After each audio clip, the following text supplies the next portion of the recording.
Real Talk with Jodi and Michal. Real friends, real situations, real life. Authentic chats from the heart to the gut. Two best friends keeping it raw, real, and relatable. Well, hello, everybody, and welcome to another edition of Real Talk with Jodi and Michal. We're really getting on with things, and it's so great because I get to see one of my oldest friends, actually, probably my oldest friend and dear colleague, Jodi Greenblatt, psychotherapist and relationship coach extraordinaire. Jodi, welcome. Welcome, everybody else. I'm so excited to be here with everyone today. My name is Michal. I'm a nutritionist. And yeah, we're here to have some real talk. Thank you, Michal. It's always nice to hear you. And yes, oldest friend, longest friend. Let's say longest friend. Oldest could mean a couple of things. And I was going to say, when you get to, I'm going to talk for me, not for you. When you get to my age, oldest isn't the best way to be described. Yeah, talk for yourself, even though we're kind of the same age. Right? So just, you don't want to be described as the oldest. Yeah, it's okay. I'm actually okay with my age, but as we talk, I wonder if that's something that we could even hear more about in terms of foods that how our bodies change. It's got me actually thinking. I'm kind of thinking about a couple things right now, actually. I've talked a lot about toxic relationships in the last few episodes. I would love to hear from you a couple of things. Are there foods you consider toxic? And is it different we're in our 50s. Is it different in our 50s for foods that we should consider, if you want to call it toxic, or that we should change the way we eat as we get older? I know that's a lot of questions, so I'm wondering what your thoughts are. It's a huge question.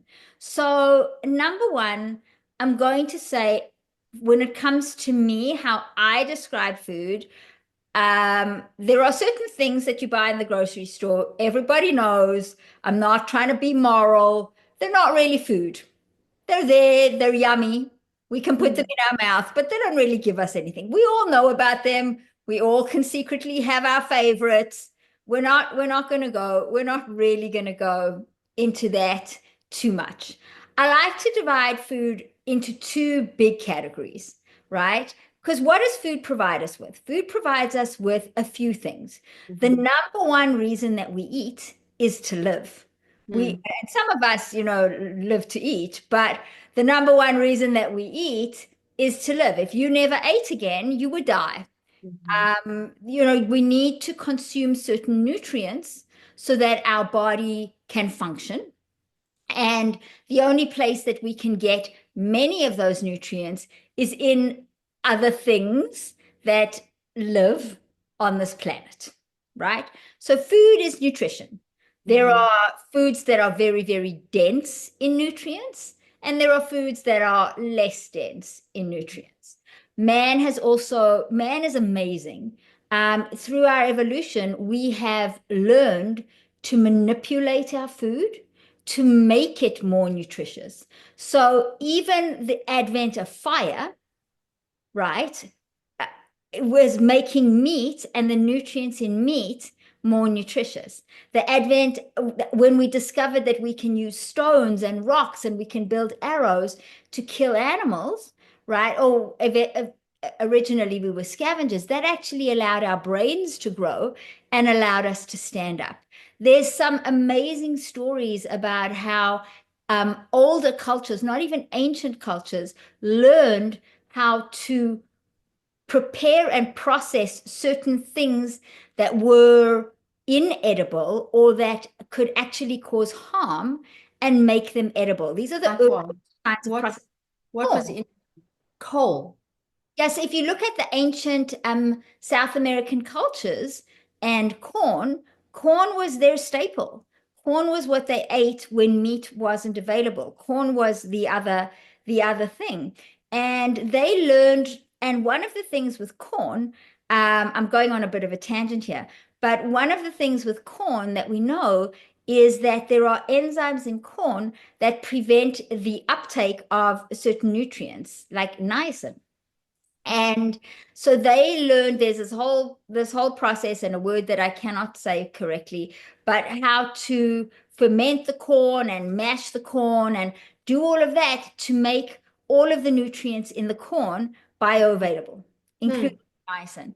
Now, this is interesting because when the Europeans came and to South America and they came to the New World and took corn back to the old world, they didn't take this processing with them. And many countries started eating corn. It grew really well. The conditions were the same. It was great. And there were all these deficiencies Hmm.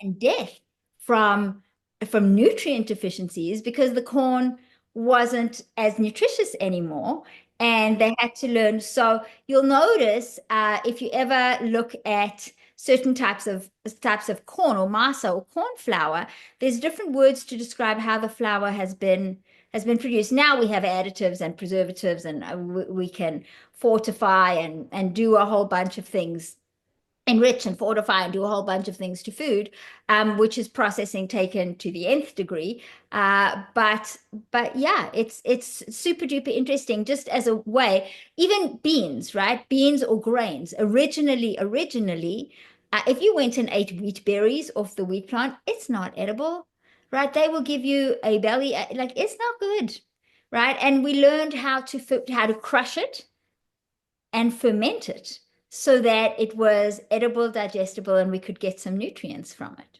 So man has been very, very smart and Mm-hmm. very, Innovative. Mm-hmm. yeah, very innovative. Thank you. I was searching for that word in my brain. I think you could see that. Very Mm-hmm. innovative when it comes to food. Now, I'm really on a tangent here. I'm sorry, guys, but this is so interesting. We'll come back to what we were Ancient saying. processing was to get more nutrients out of the food. It's very different. So everything that you eat is processed. There's very little, unless you're going to a cow and cutting something off its bum, that is unprocessed. Cooking is a process, Mm. right? Peeling is a process. Chopping is it's all processed. So ancient processing techniques to make the food more nutritious. Modern processing techniques are to make the food more shelf stable. And Mm. what you do with that is you actually have to remove the nutrients. That's what it sounds like. Nutrients are what go bad. Nutrients are what everything on this planet eats. Nutrients are what bacteria eat, right? Mm. And molds and spores and all of the things that grow on our food, when it gets a little icky. So modern I don't processing, know if you want to know all of that. I don't want to hear what's growing on my food. for the most part, we eat it before things grow on it. Mm-hmm. Right? We get to the food before too much of the bacteria does. Okay, some will always be there, but too much of the bacteria does. And modern processing will ensure that none of the bacteria get there, right? And if you've ever had a bag of cookies or a bag of potato chips or even some Wonder Bread, like really highly processed bread, it doesn't go bad. It might not be exactly perfect 5 years down the line, but it doesn't go bad. Some of the oils in there might eventually. Are you saying because of the processor used and the preservatives in it? Well, the processing, number one, strips the food of the nutrients, Mm-hmm. right? And then we also add extra preservatives in order to ensure that it stays.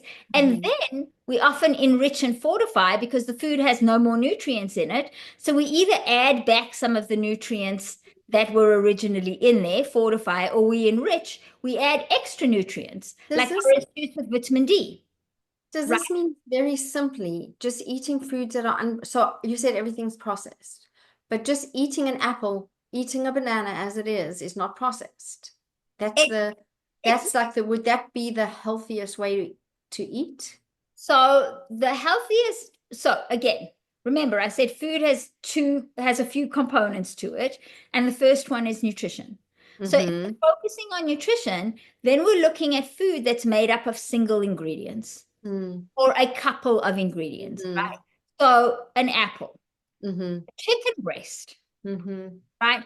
An egg, those kinds of things, and they will have different levels of nutrients in them, and there's a lot of nuance around that. And if we ever got deep into the nutrition weeds, we could talk about a whole bunch of stuff that goes on around that. So that's one type of food. The other Mm. type of food is the food that I was speaking about, the processed food with no nutrients, Mm-hmm. right? Why do we eat that food? It's not giving us anything from a survival perspective. Why Mm-hmm. do we eat that food? What is it? Is it just, you mean just enjoyment food? It's just for pleasure. Yeah. No Yeah. other, now we can talk about addiction, we can talk about sugar addiction, we can talk about food industry and how it's a business and how their business is to make you buy their product. We can talk about they fight for something called stomach share, right? But we eat these foods for, I call them for entertainment. I say it's Mm-hmm. fix for your mouth. Yeah, yeah. I often say something has no nutritional value. Like, dessert to me seems like no nutritional value. No, but it doesn't mean that it doesn't have value Mm. because food should be pleasurable, right? I'm Mm-hmm. not telling people to eat the cardboard diet Mm-hmm. because in order to survive, you don't want to, there's a reason that sex is pleasurable. We wouldn't do it if it wasn't, and then we wouldn't reproduce, Mm-hmm. and And you then our want to food would and die. you want to enjoy life. If you want to even just keep it real simple, you want to enjoy life. So sometimes I think you're saying sometimes it's okay to eat something just because it's yummy. I think that there is a balance between nutrition and yummy. I think we've lost that balance. Mm. And I think for too many people, for many, many reasons, Mm-hmm. have replaced the nutrition of food with the Netflix and the many other things because these foods have a chemical reaction in our bodies, as do the nutritious foods. But the non-nutritious foods have a, a much a much stronger, faster, shorter chemical response in the body. And we have replaced the nutritious food that is think of it as a slow, gentle drip of nutrients into the body for this really hard, really fast one night stand, so to speak, Mm. of food, right? Mm-hmm. And it's a rush. We don't think of it as a rush, but it is in your Mm-hmm. brain. And so when we're talking about toxic foods, or if you're saying good foods and bad foods, Yeah. right? I always start with that because and people get emotional about it and very defensive about it, right? I always say, people tell you not to talk about religion and politics. Mm. Diet with people. Yeah. See what happens. See what happens then. But so first I divide food that way. And Okay. I would say if you never ate one of those foods ever again for as long Yeah. as you're alive, right? You'd probably be just fine. You'd probably Yeah. actually be more than just fine. You'd probably be thriving. Mm-hmm. And you could probably still have yummy food that's really enjoyable and all of the things. Now, Mm-hmm. societally, those lines are so blurred, and there's so much everything in moderation. Worst word in the world, moderation. Because what is moderation? What is moderation for you and moderation for me? Does moderation mean once a day, once a week, once a month, once a year? Right? What is alcohol in moderation for an alcoholic? Because everything in moderation, right? What is heroin in moderation for a drug addict? What is a moderate amount of arsenic to take? And yet you laugh, but there are foods that contain arsenic. And Yes. why would you eat them? Why? And they're single ingredient foods. Why Well, is eat it them? isn't the pip of an apple An contain apricot. arsenic? The inside of the pip of an apricot And is an apple seeds. no I've heard apple apple seed. seed. No, I'm not that Arsenic? I know of if it's very small. I don't, so don't quote me. But the Okay. inside of the it's cyanide, sorry, the inside Cyanide. Yes, of an yes. apricot kernel, Uh-huh. it looks exactly like an almond, Mm-hmm. and it will kill you. It will kill you. So why would you eat if Interesting there are factoid. moderate amounts? And people will say, "Don't be stupid," right? People will say that, like, "Don't be dumb." Of course not. Well, what's to say some of these other foods or these other things that we consume aren't just as important to avoid, not because they will affect you in the short term, but possibly because they have affected you up until now, and they will affect you in the long term. Does that make sense? Give examples. I think that's Eating more, and this is controversial, but it's my philosophy. So, and in my practice, this is what we use. More sugars, starches, and carbohydrates than your body needs consistently over time is one of the biggest contributing factors to type 2 diabetes. Now, simply because when you eat them, you don't get type 2 diabetes right away, like if you ate the cyanide, you would die. Does that mean that you should consistently eat more than what you need so that you run the risk of developing type 2 diabetes? Is that a smart? Are you just going to take that chance? Most people do. Partly because we don't know, and when you know better, you do better. And partly because societally, believe it or not, sugars and starches are the most socially acceptable drugs. You know, this might be a little off point here, but since you're saying that, okay, I'll give context just because it's literally a conversation I had with my personal trainer today because she was talking about what diet I am on, what do I eat? Not when I say diet, I don't mean Yeah, what weight is loss. the I diet? just mean what do I eat? And she noticed that I don't eat carbohydrates. I try not to eat bread, rice, pasta. Hang on, I'm going to stop you. What That's is a carbohydrate? carbohydrate, right? What? That's What is good. a carbohydrate? Right. You don't eat starches. Correct. And that's exactly the conversation we had. She said, "Are you not eating carbs?" I said, "Well, I do in terms of like apples have carbohydrates." So we whittled it down. She said I needed to eat some bread, some rice, but it can be healthy bread, healthy rice. And I'm not sure. Does my body need it? Okay. Oh my goodness, this is Oh, we're in going in a very different direction here. weeds. But and so I hope everybody's following along because this is very relevant and it's very important. There are certain nutrients that and I said this to start. There are certain nutrients that are what we call essential. And essential means you cannot get them any way other than consuming them.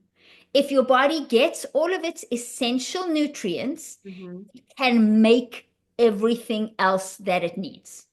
Okay. Do you mind if I slow you down for you to, and if you don't think this is the time to say it, to explain what is an essential, what examples are essential? I'm getting there. I'm Okay. getting there. All right, slow down, grasshopper. Okay.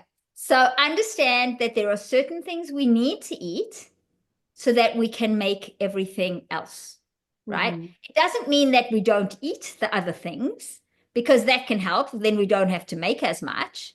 But it means you don't need to eat them in order to survive.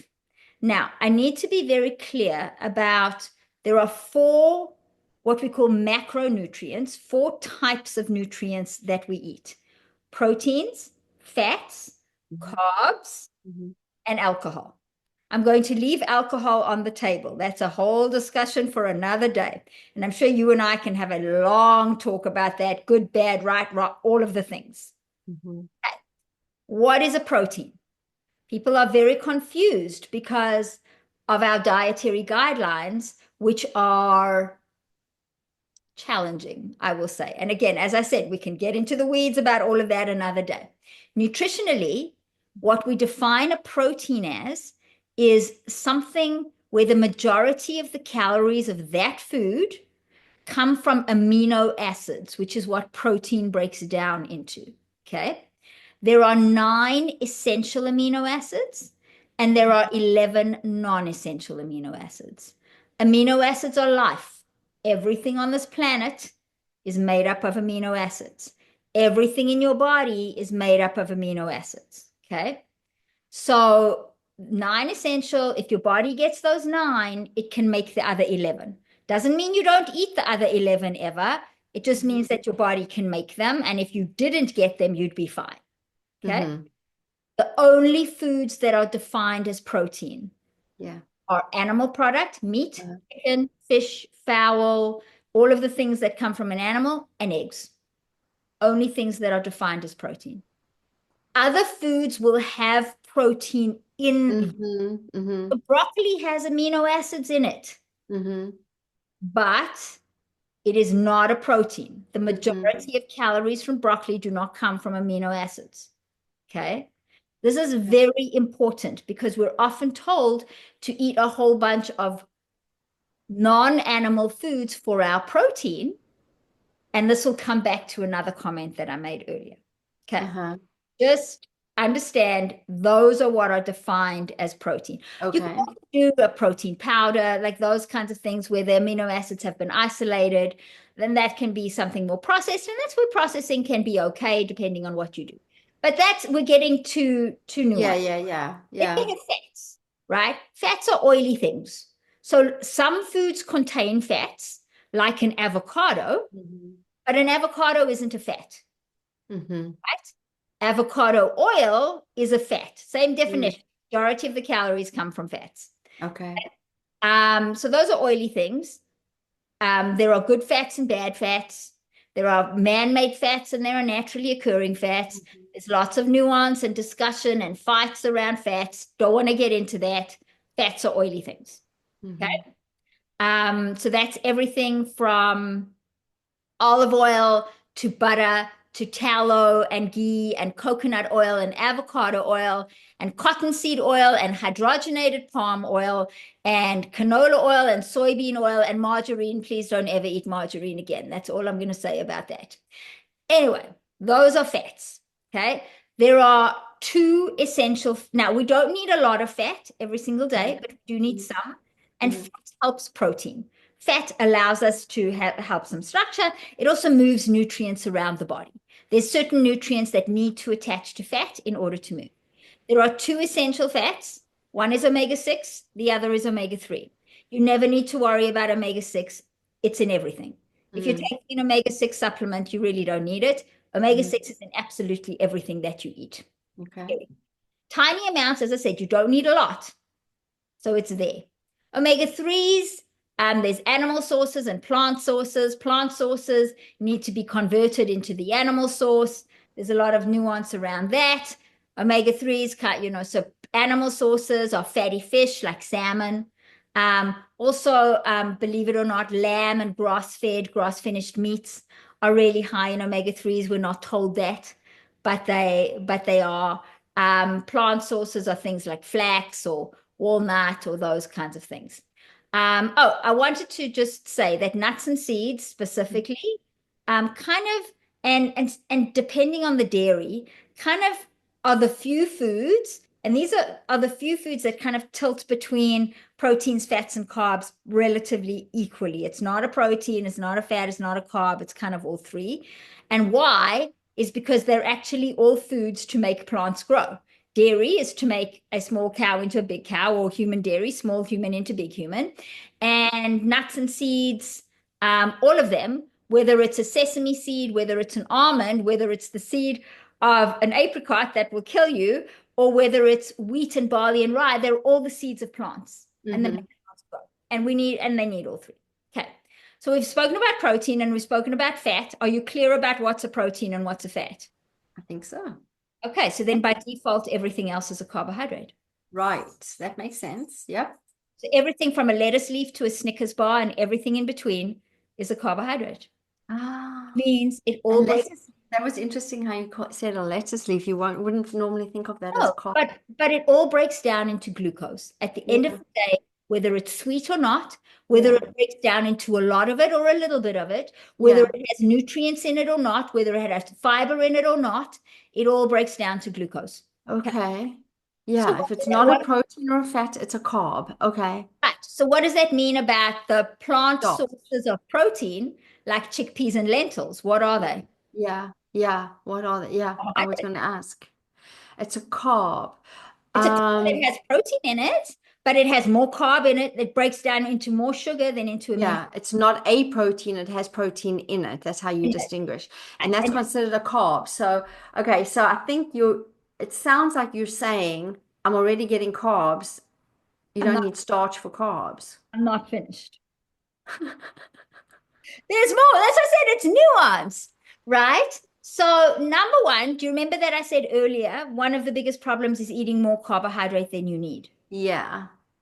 Now, and we've discussed essential nutrients. There are essential amino acids, Mm-hmm. there are essential fatty acids. Mm-hmm. There's no essential glucose.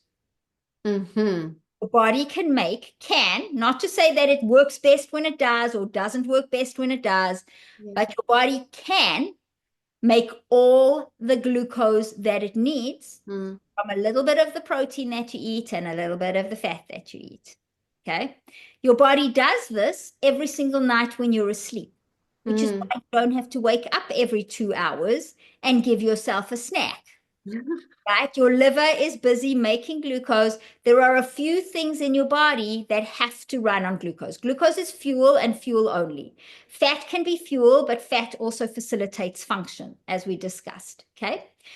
The things that have to run on glucose are a little part of your brain, the back of your eye called the retina, a part of your kidneys, and if you were a guy, your testicles. Everything else can run on either fat or carbohydrate. Okay. So understand there are no essential carbohydrates. We can Mm-hmm. have a whole discussion about fiber. We can do all of that. This is not the time or the place, right? Because fiber is only found attached to carbohydrate. I will put it out there though that there's a lot of people who poop very, very well without any fiber. Is it your best option? Not. Can carbohydrates add to your life? For sure, right? Do we all need to eliminate all of them? No. Do we need to be mindful that we're not eating more than we need? Mm-hmm. Yes, because when you eat more energy than you need, what Mm-hmm. do? We You store, gain weight. well, you store it. And what is fat? Fat is your reserve tank. It is what it is. Okay. And that's fine. And we all Mm-hmm. need some of that too. But too much fat and the fat can accumulate in different places. Some of those places we see, some of those places we don't, like around the liver.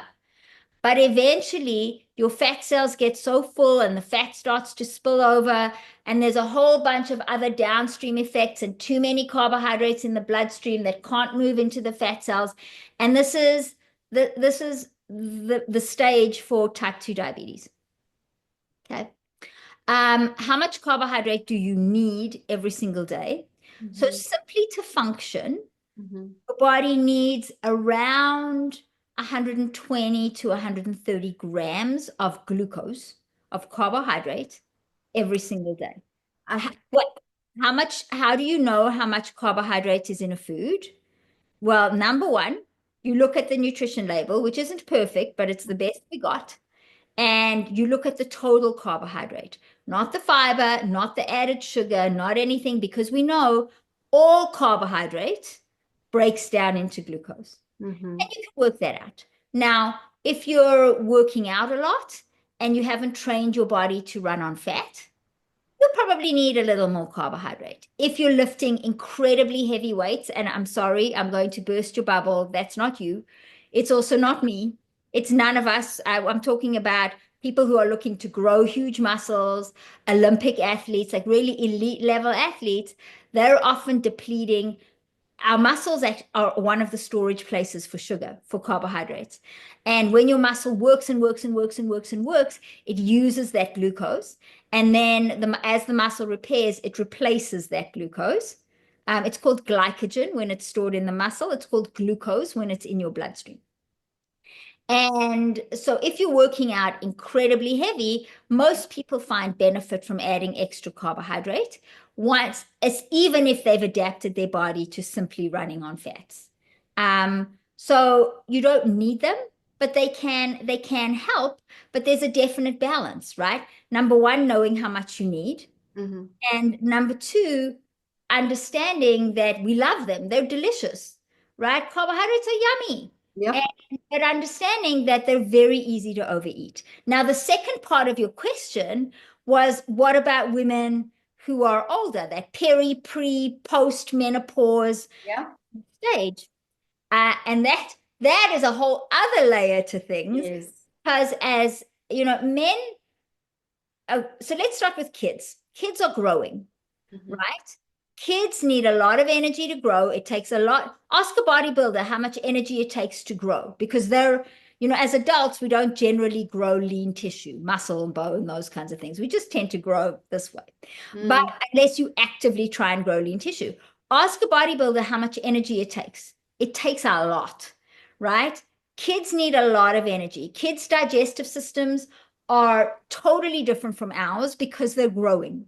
It can scavenge amino acids from almost anything.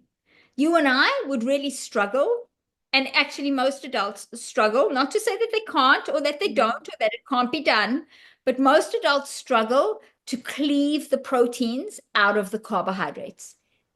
Okay? So when a protein and a carbohydrate are together, like in a chickpea, it's much more difficult to get that protein into your body than it is if you ate a piece of meat. You also need to eat a lot more chickpeas in order to get the same amount of protein as you get from a piece of meat. Are you talking about adults versus children, or are you saying in general? In general, but adults versus children. Children are better at it, right? As adults, we lose that because we're not growing. So this drive to find anything that's going to help us grow isn't there, because now we're looking at sustenance and we're looking at reproduction. So reproduction is nutrient density. We want the most nutrients in our body so that everything works perfectly so that we can produce another human being. But we're not growing. When you're growing another human being, that's a different thing. Our nutrient needs change then too. Again, not part of this discussion.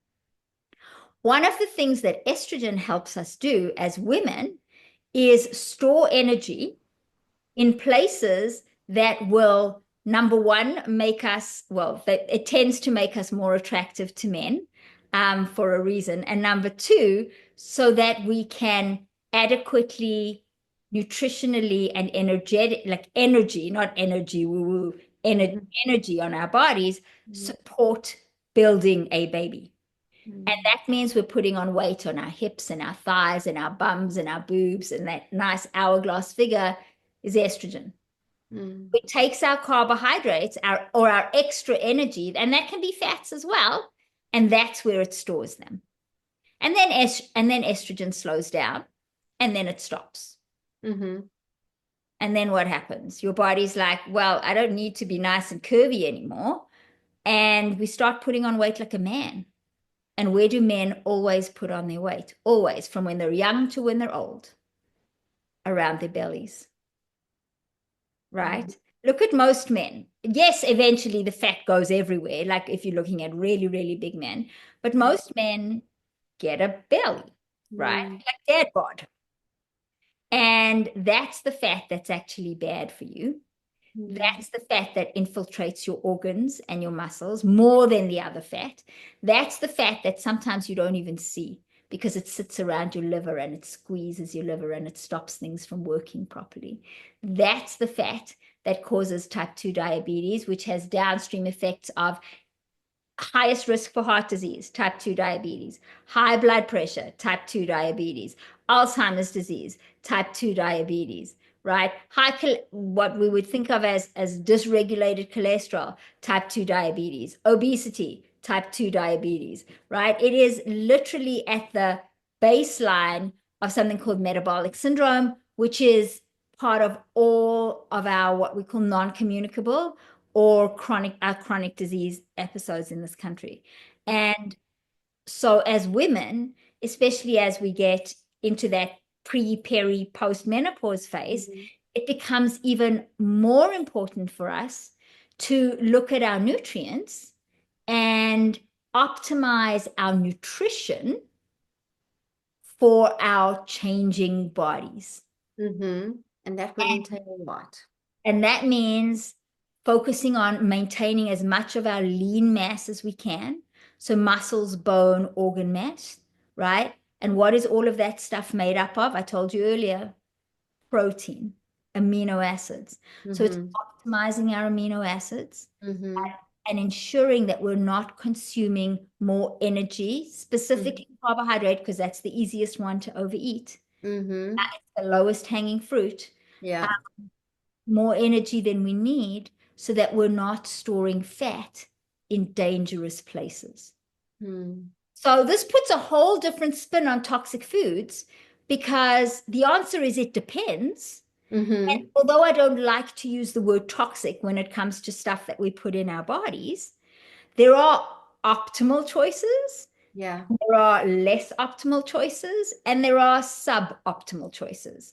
And there might be a time and a place for all three, but especially as we get older, focusing on those optimal choices is really important if we don't want to land up not being able to enjoy our old age, right? So what's the point of living until you're 105 if you have dementia, you're in a bed and you don't know no, and I'm not trying to like minimize or make a joke, but if you don't know what's going on, what quality of life do you have? Right? We want to ensure a quality of life from this point forward, because this is when we're talking. What does this mean for women? Since we're talking about women and we're talking about you used to call it pre-peri, post-menopause.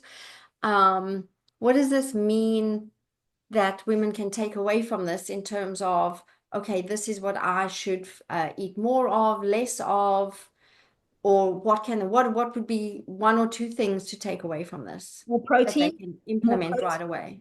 more Protein. protein, more protein, less starch. Mm. Literally, more protein, less starch.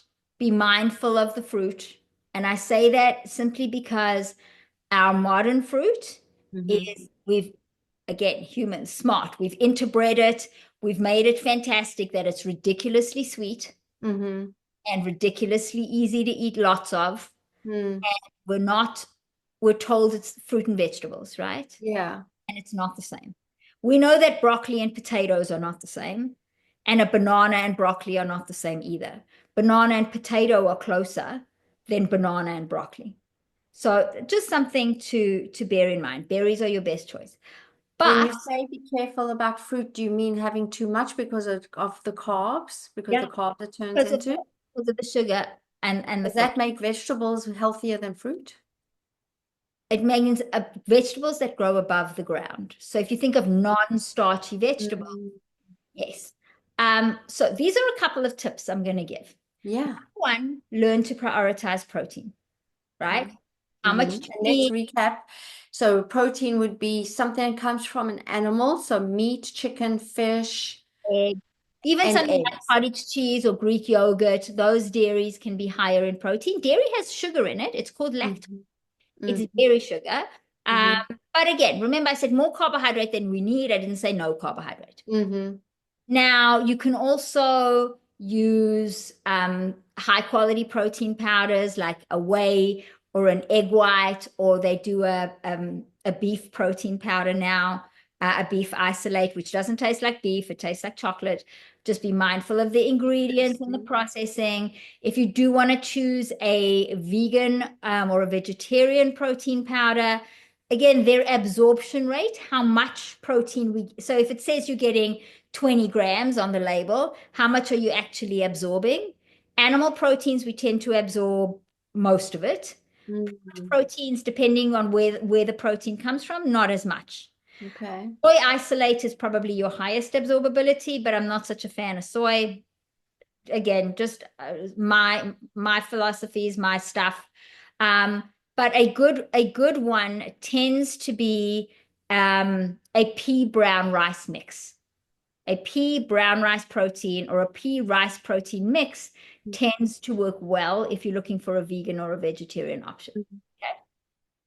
Prioritize protein. How much protein do you need in an ideal world? Remember, I said ideal world, 1 gram of protein, not Right. 1 gram of meat, chicken, fish, or eggs, 1 gram of protein per Yeah. pound of, let's say 0.8 to 1 gram of protein per pound of ideal body weight. So that Mm-hmm. means that your ideal body weight is 150 pounds.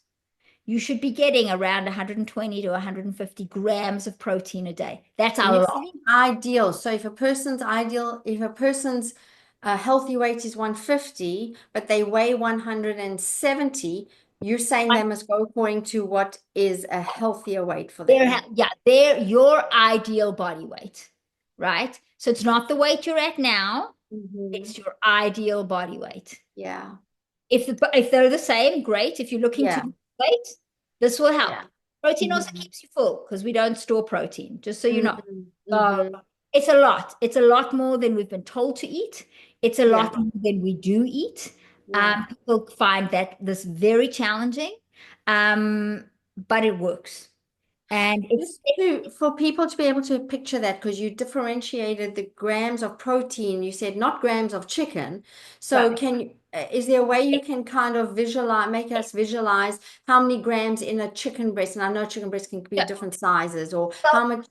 I'm gonna say, as a blanket figure, there are Hmm. differences and nuances, but on average, if you go by this, you will not Hmm. go wrong, right? Hmm. 100 grams of protein Hmm. is around 16 ounces of animal product, with an egg being the equivalent of 1 ounce. Hmm. Okay. So one egg has 6 to 7 grams of protein in it, just so that people get that. So 120 grams, you'd be looking at around 17 to 18 ounces. That's a lot of food. Yeah. Ounces is a pound, right? So, A pound of meat, a pound of chicken. Is that what you mean? yeah, but it can be meat, chicken, fish, eggs, whatever. Yeah. Dairy, you would have to look and calculate it. Hmm. Cheese, hard cheese, just so that everybody knows, hard cheese like cheddar cheese or Colby cheese, that's a fat. It's not a protein, but a teeny Hmm. amount, but it's a protein. Anyway, that's your protein. Okay. So these are my big overarching tips. Okay. Prioritize protein Hmm. 3 times a day and stop snacking. If you prioritize protein at every single meal, you won't need to snack. I promise you, you will be full. Hmm. Well, don't really, we've been told that we get all of our nutrients from fruits and vegetables. We don't. We get the majority of our nutrients from animal product. Fruit and vegetables can help us with the top up, but we Hmm. get the majority of it because carbohydrates are not essential. So if you never ate another carbohydrate ever again, you wouldn't Yeah. die. Yeah. So if there's nothing in broccoli, Healthy, never mind not die. You'd be healthy enough because of the protein. you'd be fine. People do it all the time. Yeah. And again, as I said, it's a bigger conversation than that, and I Mhm. don't want to get into that. I'm sure there's nuances. I hear you. I get what you're saying. There's nuances to everything, and maybe it depends on the person's age and their health and so many different factors So and many exactly what they're eating. their culture, their history, everything. Mm, But ketogenic diets and now carnivore, like perfectly or zero carbohydrate diets exist, and mm-hmm, a lot of people thrive on them. So mm-hmm, I'm not saying they're easy. I'm not, as I said, there's many conversations around there. So prioritize protein, 3 meals a day, protein at every single meal, mm-hmm, right? Above ground vegetables, go nuts, right? Add some good fats. They're not terrible for you. Don't go nut. You don't have to like have 5 avocados a day, mm. but don't be scared of the fat. Um, Yeah. Understand, keep your starches, whatever your starches are for you. I like to keep my starches for most people to 1 to 2 cups or 1 to 2 servings a day. A cup is about a small handful, like a baseball, right? Mm, Always with protein. If you're only eating 3 times a day and you're eating protein at every meal, nothing is without protein. And okay. keep fruits to 1 to 2 a day. Again, with a meal. Nuts and seeds, if you eat them and they don't bother your belly, about 1/4 cup or 2 tablespoons a day of nut butter is appropriate, Mm-hmm. right? And you can make your combinations any way you want. Mm, Prioritize. So, and again, if you're eating 120 grams of protein, that would be 40 grams of protein per meal. mm-hmm, 40 grams of protein is around 5 to 6 ounces of chicken breast. mm, It's not that, it's really not that much. It's a decent sized chicken breast. mm-hmm. But 3 times a day, no Yeah. snacking. Why? Because we need time to eat and we need time to process the food that we've eaten. And if we're constantly eating all the way throughout the day, that doesn't become possible. Now, if you don't get enough nutrients through the day, your body is going to tell you that you're hungry. It can't say, hey, Jodi, I need leucine. Leucine is probably one of the most important essential amino acids for our lean mass, for our muscles. I need leucine.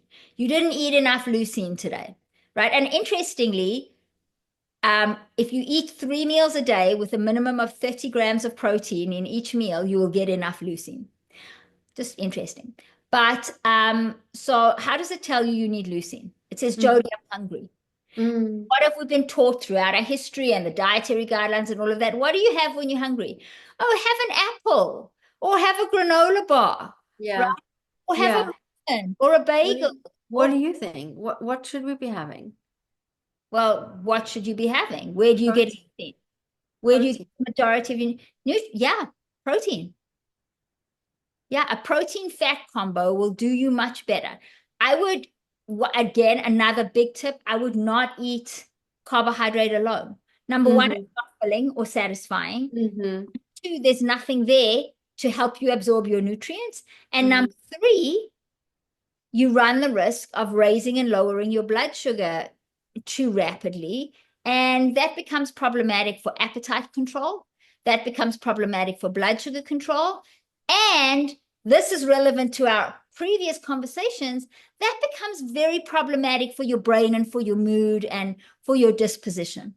Because blood sugar going up and down all day is not a happy place to be. Right? And it's a recipe for irritability, it sounds like you're saying. Because that makes me think from, what I do. Irritability is a difficult emotion to manage. Well, how many people, I'm sure, who are listening have ever been hangry? What's hangry? Hangry is your blood sugar probably going up 2 hours before. Your body drops it down a little bit too low because it sees super high blood sugar as an emergency. And then your body's going, I need something. I don't have enough time to make it. Give me something now. If you don't give me something now, I'm going to kill someone. Right? So, yeah. And again, it's something we can get into. I think that might be something to talk about another time is food and there's so much that you have said so many things. I feel like we could discuss each of the things you've talked about. We could probably discuss in a whole episode. There's been a lot of information here, super lot of information. And I will tell you, like, what I'm walking away with is the importance of protein. The three food groups, do I call it groups? The protein, the fat, and the rest is carbs. Like, that's been very valuable to take in. But I hear the value of protein. Yeah, it's the most important, the thing that we have focused on the least. And no, it's not going to destroy your kidneys, right? Sick kidneys, when you have kidney disease, you cannot process protein. But your kidneys are made to process protein. So processing protein isn't going to cause kidney disease. It's your kidneys doing what they need to do. Okay. Also, your original question, I want to answer that. Yeah, let's wrap up with that so that we can tie it all together. One of the things I will say about personal trainers who are fabulous and fantastic, and I'm actually the nutritionist on a group of personal trainers called the Personal Training Collective, based in Canada, and we have lots of discussions around that.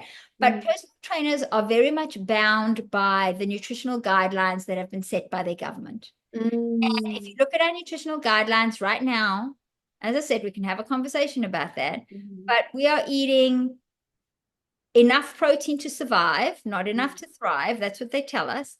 They also tell us that carbohydrates are a good source of protein. Eat your lentils.